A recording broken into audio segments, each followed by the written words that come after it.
Y como ustedes saben, el esófago forma parte, el esófago faríngeo forma parte del aparato digestivo. Entonces, en una clase vamos a ver también una clase de esófago.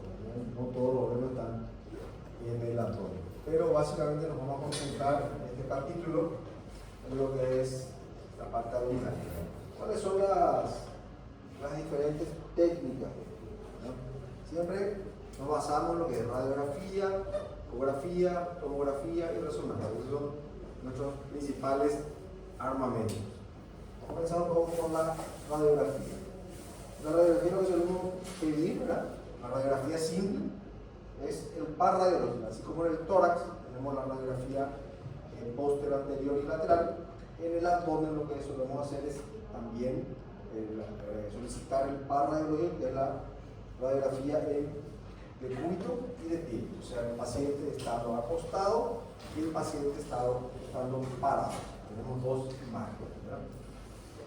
Tratamos de ver los órganos abdominales, si bien no son visualizadas directamente, principalmente los órganos macizos como el hígado, el riñón y el vaso, nos muestran como ciertas sombras que podemos delinear un poco con la imaginación, porque en la radiografía habíamos dicho que el hígado tiene una densidad de partes blandas, o sea que va a tener un tenue color gris básicamente.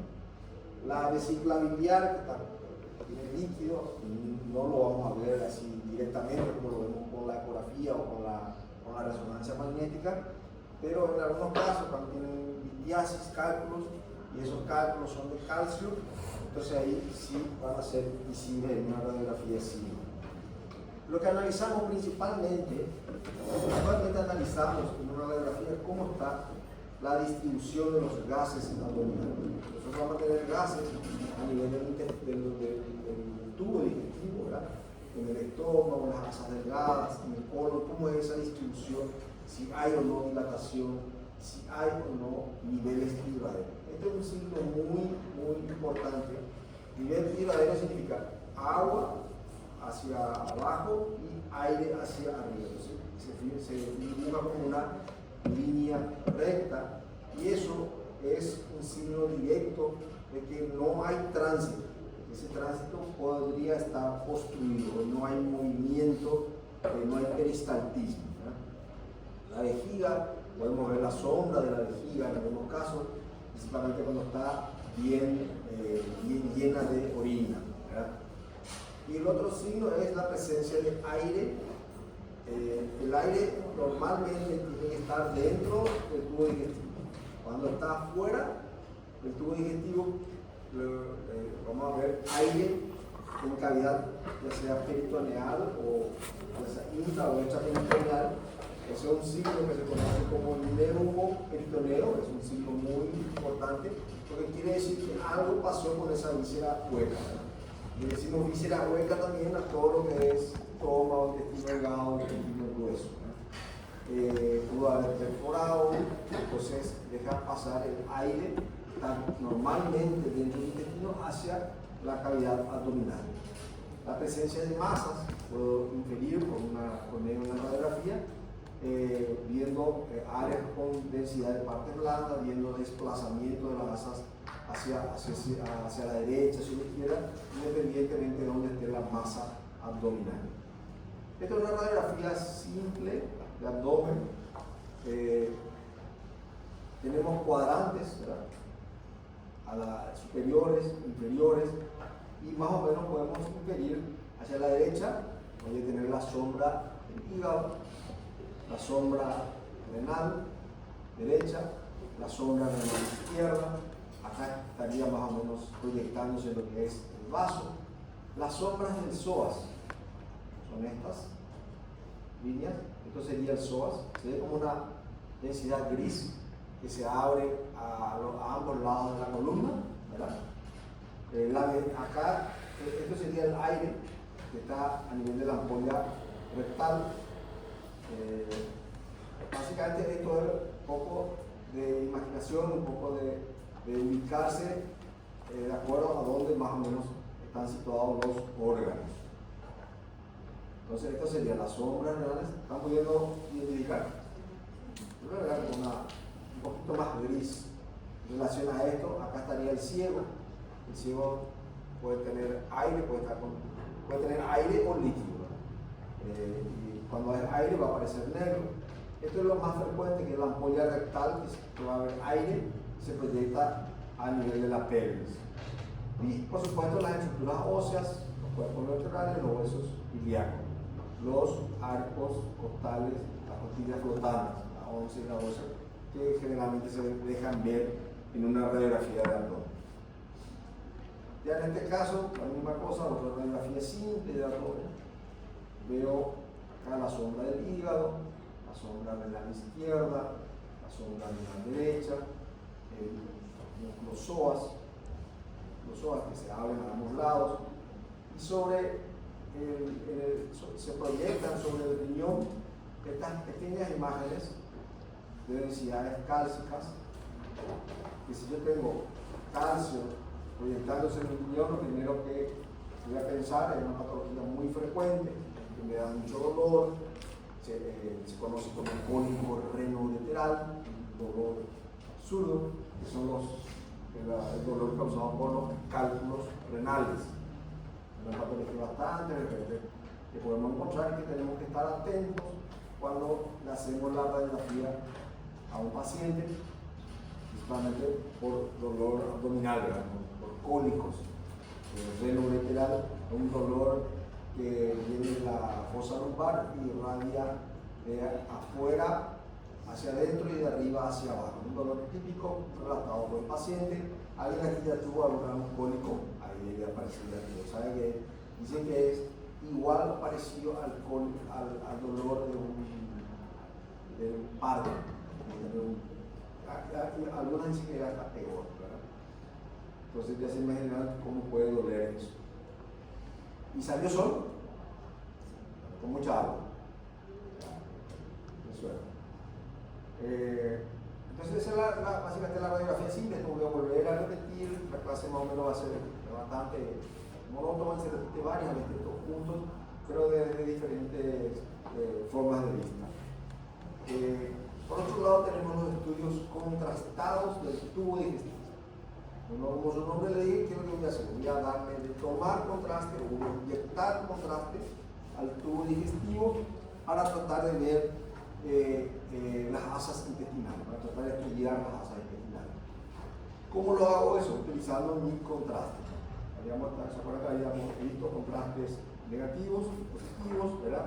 Ya sea endovenoso y oral. En este caso lo que voy a hacer es utilizar un contraste oral, que se conoce como sulfato de bario, que es como un polvo tipo cal, que hago una dilución con agua y eso le doy de tomar al paciente. A veces puedo usar lo que se llama doble contraste. Por un lado le doy el sulfato de bario y inmediatamente le doy de tomar una sustancia efervescente. ¿Conocen esos antiácidos? Esos mismos. Diluyo con un poquito de agua y le doy de tomar. Eso hace que distienda más el órgano y me crea un efecto de doble contraste. Por un lado, el sulfato de bario que va a aparecer blanco, y por otro lado el aire o las burbujas de aire que le estoy dando de tomar al paciente, que va a aparecer en negro, ¿verdad? Y así voy a poder hacer visibles estructuras que normalmente en una radiografía no las puedo ver, como son el esófago, el estómago, el intestino delgado y el colon. ¿Y en qué me voy a fijar? ¿Sí? De esos órganos. Cómo está la motilidad, cómo está el diámetro, cómo está la mucosa del órgano, que tiene que ser como pintado con un fino lápiz, ¿verdad? Y eso vale tanto para el estómago, para el intestino delgado o para el colon, ¿verdad? ¿En qué caso, cuando estoy con una sospecha de perforación intestinal, no le puedo dar de tomar el sulfato de bario? Porque el sulfato de bario, ¿qué va a hacer? Cuando encuentra la perforación, se va a derramar a la cavidad abdominal y eso lleva a una peritonitis química irreversible, porque yo no voy a poder retirar más eso ni por medio quirúrgico. Ya no puedo retirar eso, queda como pegado en el intestino y eso va a crear muchísimos problemas de tránsito intestinal probablemente.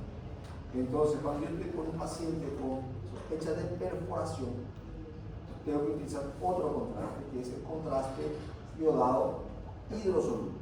Entonces, ¿qué quiere decir? Que por más que se derrame en la cavidad, eso va a ser reabsorbido como un suero normal, como un líquido normal, y no tiene ninguna implicancia ningún peligro para el paciente.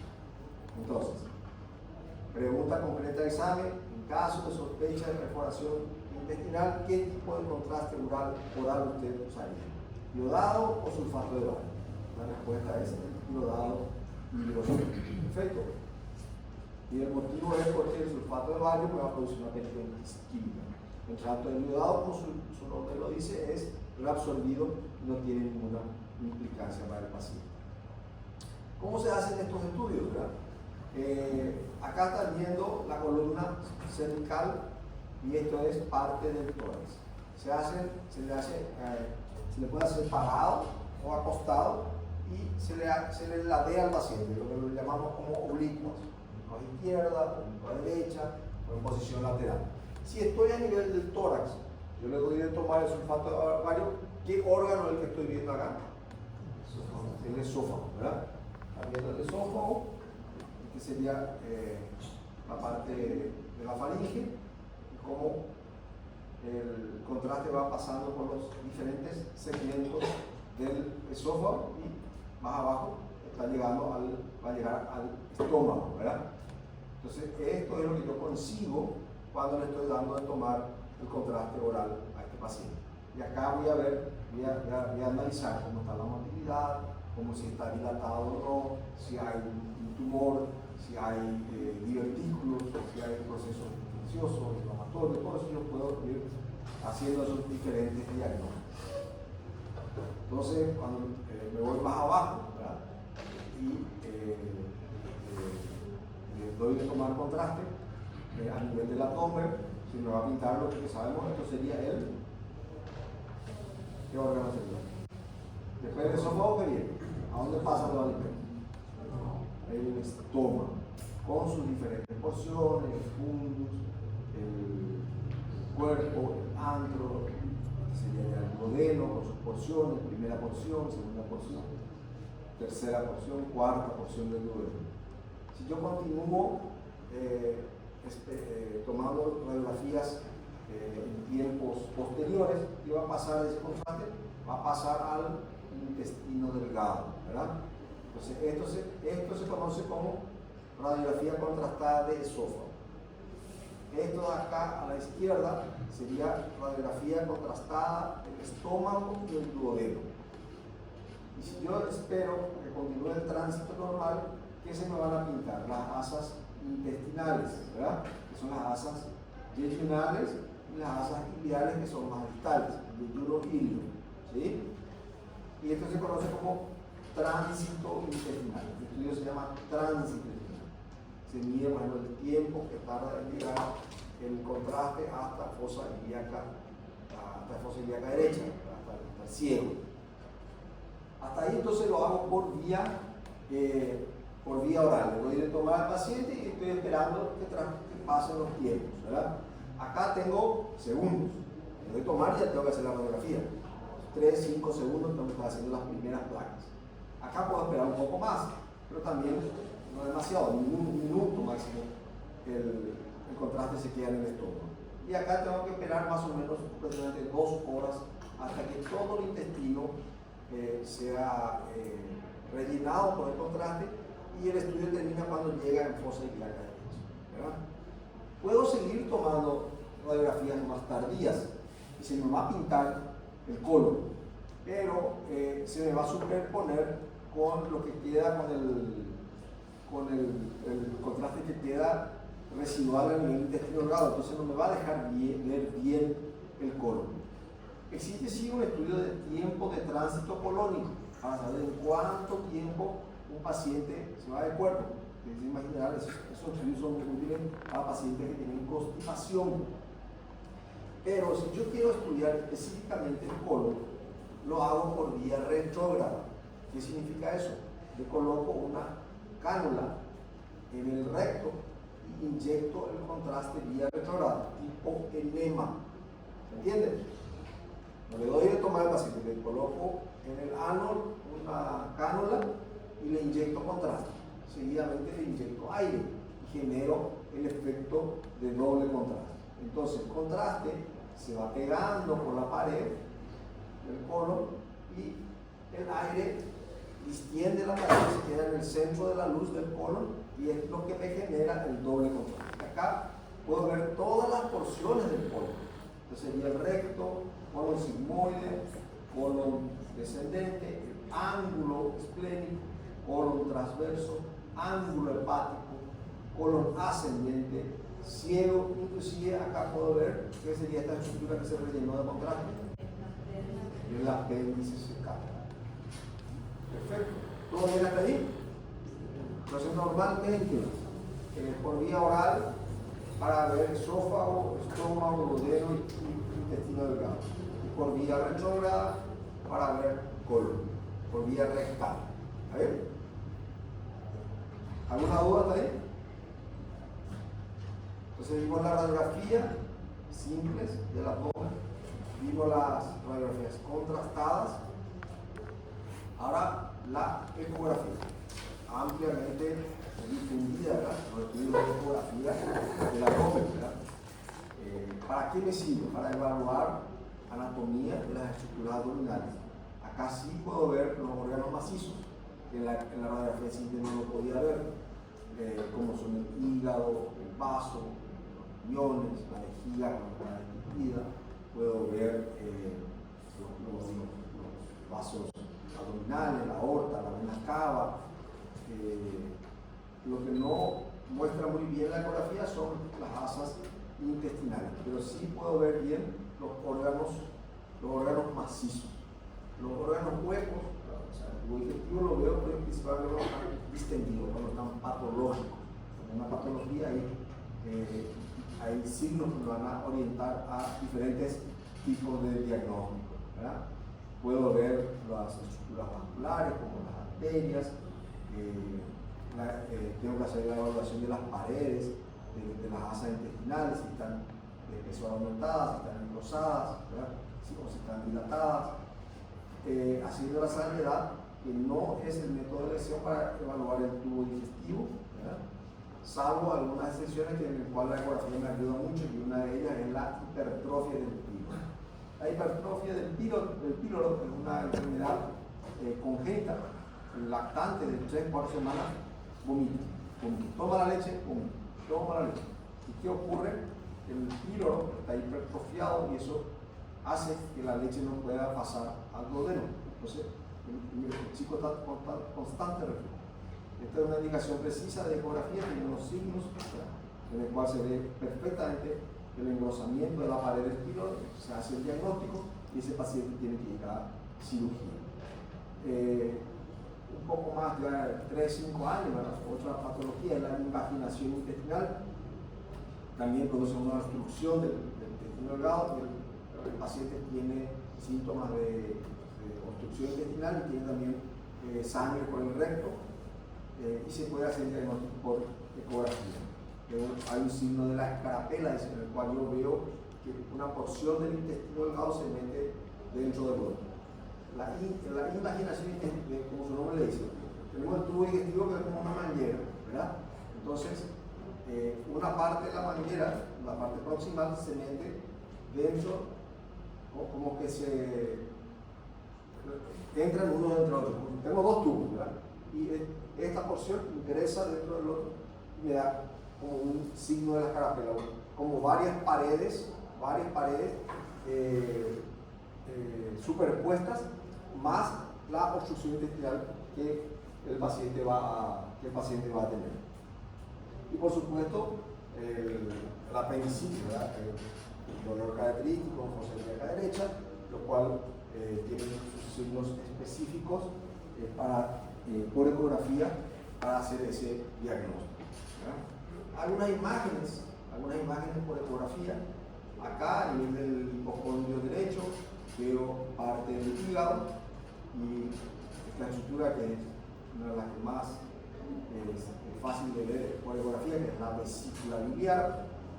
y trato de ver si está, cómo está la pared, si tiene cálculo en el interior, si estoy bien. También hacia el hipocondrio derecho, pero más hacia la fosa renal, este sería el riñón, la cápsula, lo que es el parénquima y lo que es el seno renal. El parénquima aparece de un gris más oscuro y el seno renal aparece blanco por el tejido conectivo que se encuentra en el seno renal y el tejido graso. Entonces tiene este aspecto. El hipocondrio derecho, otra vez el hígado, que sería parte del lóbulo derecho, la vesícula y esto sería el lóbulo izquierdo.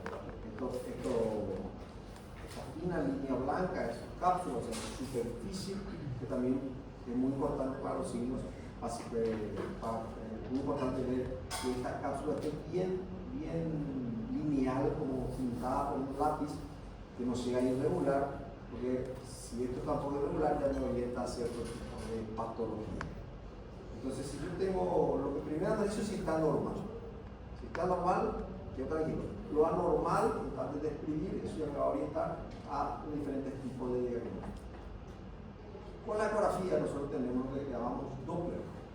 El Doppler lo que hace es analiza el movimiento de las estructuras. ¿Dónde tenemos movimiento? Tenemos dentro de las estructuras vasculares, en las arterias y en las venas hay movimiento. Y ese movimiento es captado por el equipo y se le asigna un color. En este caso, tenemos esto sería el hígado, sería parte del hígado. Tenemos esta estructura que anatómicamente me recuerda a un vaso. Cuando yo le coloco, le aplico el Doppler, de una forma que el equipo de ecografía me da otra forma de análisis, ¿verdad? Que es medir dónde tengo movimiento. Básicamente el Doppler es donde tengo movimiento voy a tener un cierto color, ¿verdad? Le puedo asignar un color ya sea rojo o azul, independientemente si es rojo, arteria, vena, azul, no es así, eso es indistinto. Lo único que hace el instrumento es detectar movimiento. En este caso yo le asigné azul porque se está alejando, acá yo tengo mi traductor sobre la piel del paciente. El movimiento de la sangre se produce alejándose del traductor, entonces esto va a corresponder a la vena, a una vena. Yo le asigné lo que se aleja, que me pinte en azul, todo lo que se aleja, todo lo que se acerca, que me pinte en rojo. Esto podría aplicar mejor, pero de acuerdo a esa asignación, si se está alejando, en este caso le puse azul, y si se acerca en rojo. Como en este caso, yo veo que el azul está hacia abajo, quiere decir que todo lo que se aleja, yo quiero ver en azul. Entonces esto es una estructura vascular en la cual su dirección de flujo se está alejando del traductor. Acá está el traductor, entonces la sangre se está yendo hacia abajo. Esto correspondería a una vena hepática dentro del hígado. ¿Vale? ¿Alguna duda ahí? ¿Estamos bien? Está medio serio, ¿eh? ¿Está complicado? Rendimos hace rato. ¿Ah? Rendimos hace rato. ¿Entendieron ya? No, rendimos hace rato. Antes de la clase. ¿Qué rendieron? Ok.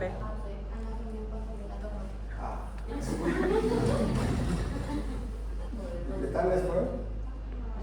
Mal, ¿verdad? Después de la Semana Santa, ¿quién lo va a querer? Muy mal. Entonces, el otro método es la ecografía. La tomografía de abdomen. Tomografía de abdomen, ampliamente utilizada, inclusive hoy en día, pero antes de tocar al paciente ya pedimos una tomografía, pedir una ecografía, básicamente así estamos. Y nos dejan todo el trabajo a nosotros. Entonces, ¿cuáles son las principales indicaciones de una tomografía? Los procesos neoplásicos, ya sea para detección, para estadificación, o también como seguimiento post-tratamiento, si hubo una buena respuesta a la quimioterapia o a la radioterapia, y si hay o no recidiva. Muchas veces el cáncer, como ustedes saben, no lo opera, pero la tendencia es a recidiva, por eso los controles tienen que ser seriados. Otra indicación, pacientes traumatizados, ¿no? Porque en un traumatismo abdominal cerrado puedo tener lesiones de hígado, de vaso, de páncreas, de riñón, lesión vascular, puedo tener lesiones de intestino delgado. Entonces la tomografía ayuda mucho en el traumatismo. Por supuesto, todo lo que son los procesos inflamatorios, las pancreatitis, yo hago una tomografía y de acuerdo a los hallazgos puedo saber si estoy ante una pancreatitis severa o una pancreatitis leve. Eso me da pronóstico de ese paciente. En caso de abscesos a nivel del hígado o abscesos a nivel del sol, también la tomografía es muy buena. Todo lo que es apendicitis aguda, las diverticulitis que tenemos a nivel del colon, para eso la tomografía es muy buena. También a nivel vascular para ver aneurismas. Los aneurismas son las dilataciones de las arterias. Por ejemplo, la aorta, en algunos pacientes se puede dilatar, como un aneurisma de aorta. Ese aneurisma se puede romper, es importante hacer este diagnóstico. El paciente muere en segundos. Imagínense que se te rompa la aorta. Tu sobrevida es de minutos. Para ver malformaciones vasculares. La disección. La disección es cuando tenemos el vaso, cualquier vaso, pero ocurre principalmente a nivel de la aorta y de las carótidas. Hay en la pared, tenemos 4 paredes: mucosa, submucosa, muscular y adventicia. La disección es cuando esa pared se diseca, se separa la mucosa y la submucosa de la muscular y la adventicia, y ahí se va metiendo sangre. Es un cuadro duele mucho, principalmente a nivel de la aorta. Es un diagnóstico diferencial. Cuando yo tengo dolor de pecho, ¿en qué pienso? Generalmente uno piensa, me duele el corazón. No es porque mi novio me dejó, pero me duele el corazón. Porque generalmente el infarto uno se asusta bastante, ¿verdad? Se asusta bastante. Pero un diagnóstico diferencial es la disección de aorta, en el cual el tratamiento es totalmente diferente al infarto. Y tengo que tomar la decisión de cuándo hacerlo sin contraste o con contraste, ¿verdad? Sin contraste, cuando quiero evaluar calcificaciones. Por ejemplo, en el cólico renal probablemente no voy a necesitar contraste para ver el cálculo a nivel el cálculo a nivel de vías urinarias, ¿verdad? Siempre también le hago una tomografía con contraste a todos los pacientes de rutina y después le hago el contraste para tener con qué comparar, para tener cómo la lesión se comporta después del contraste. Ese contraste que le voy a inyectar al paciente, que le voy a hacer una tomografía de abdomen, puede ser por 2 vías, por vía endovenosa o bien por vía oral, como lo habíamos visto, solo que en este caso uso el iodado hidrosoluble, no uso el sulfato de bario. Siempre en tomografía, el único contraste utilizado, ya sea por vía endovenosa o por vía oral, es el iodado hidrosoluble. Normalmente la rutina lo hago en 3 fases: arterial, portal y cardíaca. ¿Qué significa eso? El paciente está acostado en el equipamiento, le hago un primer barrido, que es la fase simple, sin hacerle nada. Le inyecto el contraste y voy a tener diferentes tiempos de acuerdo a la circulación del paciente. Cuando yo le inyecto al paciente, por donde el contraste pasa, primero es por la arteria. Primeramente por la arteria. De la vena llega al corazón y ahí empieza la circulación por todo el cuerpo. Entonces primero se distribuye por las arterias. Ese tiempo ocurre a los 15 segundos. Entonces esa es mi segunda toma. Primeramente le hago un barrido simple. La segunda toma la hago a los 15 segundos. Es lo que le llamo fase arterial. A los 60 segundos va a ocurrir la fase venosa. De la arteria se produce el retorno venoso y ahí voy a empezar a apuntar las estructuras venosas. A eso le llamamos fase venosa o de equilibrio, que ocurre a los 60 segundos. Entonces tengo mi fase simple, ¿verdad?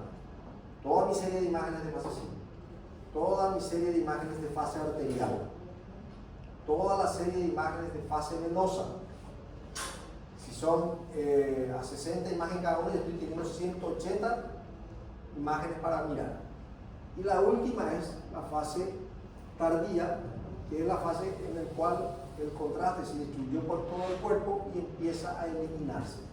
¿Y por dónde se elimina? Se elimina principalmente por los riñones. Entonces voy a tener contraste del sistema pielocalicial eliminándose hacia el uréter, inclusive ya en la vejiga. Esa sería mi fase tardía.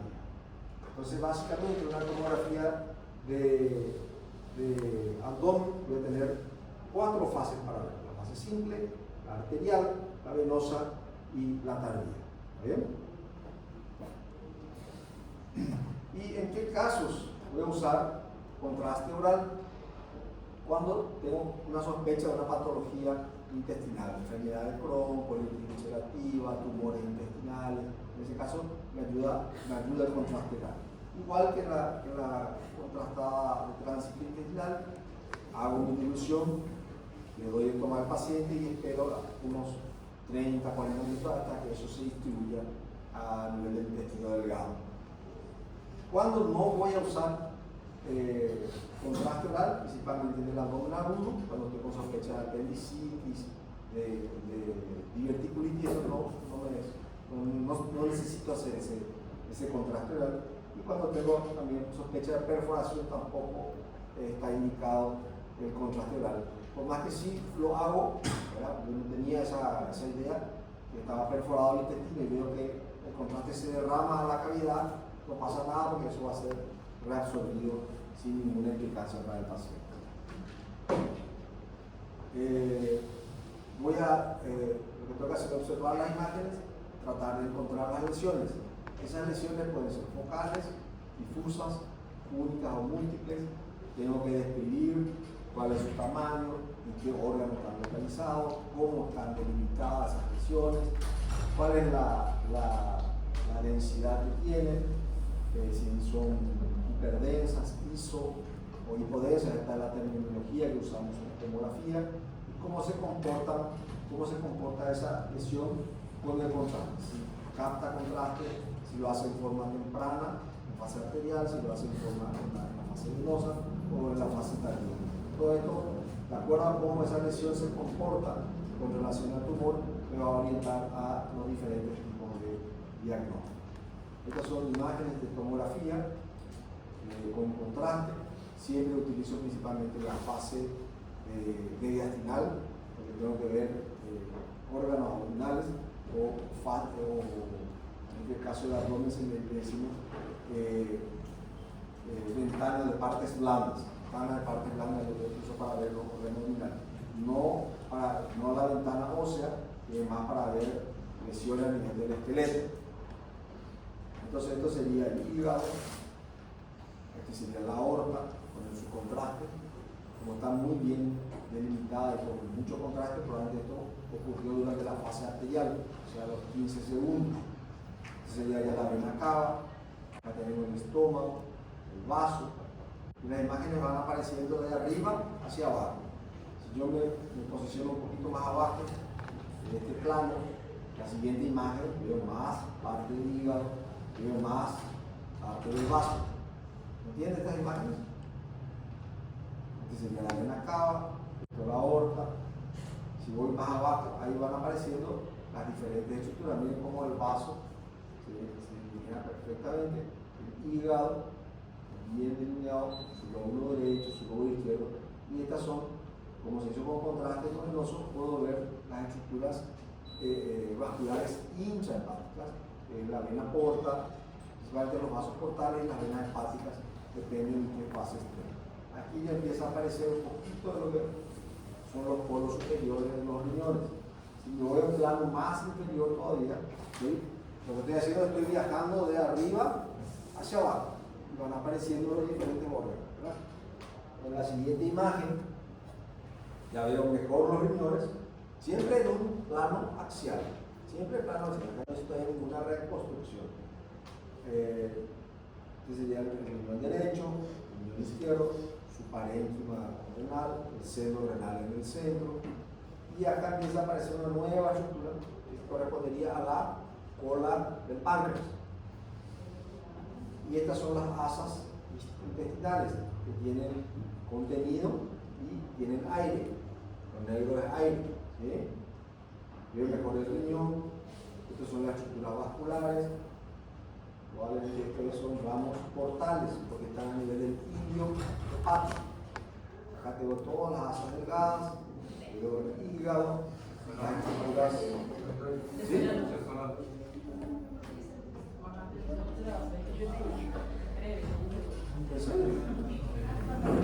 Lo tenemos que tener ahora. Pausa. Pero por lo menos están atendidos, se dio cuenta que se fulano. Mirándole. Hace unos años cuando Netflix empezó, me acuerdo que había muchos alumnos que venían y miraban sus películas. Ustedes saben, ¿verdad? Pues se ponían en el cosito este, ¿verdad? Pero eso ya hace unos.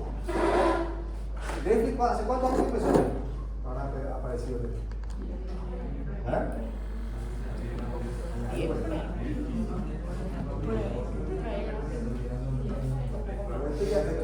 Esto está terminando la residencia.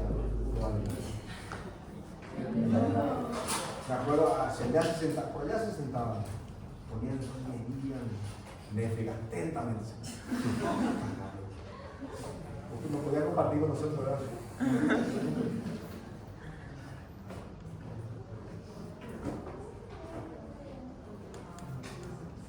La universidad cambia mucho la situación, ¿verdad? Porque en el colegio te obligaban a estudiar, ¿verdad?